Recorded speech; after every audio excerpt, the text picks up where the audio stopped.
Hi friends, ఈ video నచ్చినట్లయితే like చేయండి, సబ్స్క్రైబ్ చేయండి.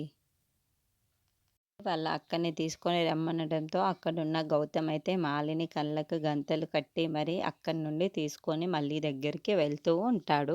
ఇంతలో అక్కడున్న మాలిని అయితే ఎక్కడికి తీసుకువెళ్తున్నావు గౌతమ్ అని చెప్పి మాట్లాడకుండా మాలిని దగ్గరికైతే మళ్ళీ దగ్గరికి తీసుకొని వెళ్తూ ఉంటాడు. అక్కడున్న మళ్ళీ ఎలాగైనా సరే ఇక్కడి నుండి తప్పించుకోవాలి అని చెప్పేసి అక్కడున్న డోర్‌ని గట్టిగా తీస్తూ ఉంటుంది. అలా అక్కడున్న డోర్‌నైతే తీయడానికి చాలా ప్రయత్నిస్తూ ఉంటుంది.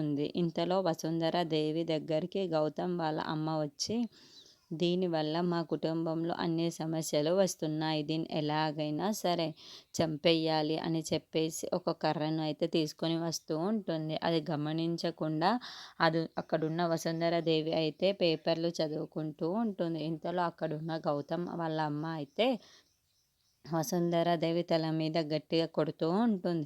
ఇంతలో అక్కడున్న వసుంధర దేవి అయితే అబ్బా! అని చెప్పేసి కింద పడిపోతూ ఉంటుంది. ఇంతలో అక్కడున్న మళ్ళీ వాళ్ళ డోర్ అయితే ఊడిపోవడంతో ఎవరు లేరు అని చెప్పేసి మళ్ళీ బయటికి వస్తూ ఉంటుంది.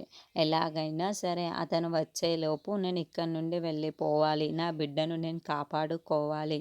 అలాగే అక్కకి ఈ బిడ్డను ఎలాగైనా అప్పగించాలి అని చెప్పేసి గౌతమ్ లేవకపోవడంతో చూసి అక్కడి నుండి పారిపోతూ ఉంటుంది. ఎలాగైనా ఆయన వచ్చేలోపు నేను ఇక్కడి నుండి ఎలాగో అలా తప్పించుకుంటే చాలు, ఇంకేమీ అవసరం లేదు అని చెప్పేసి అక్కడి నుండి మళ్ళీ పారిపోతూ ఉంటుంది.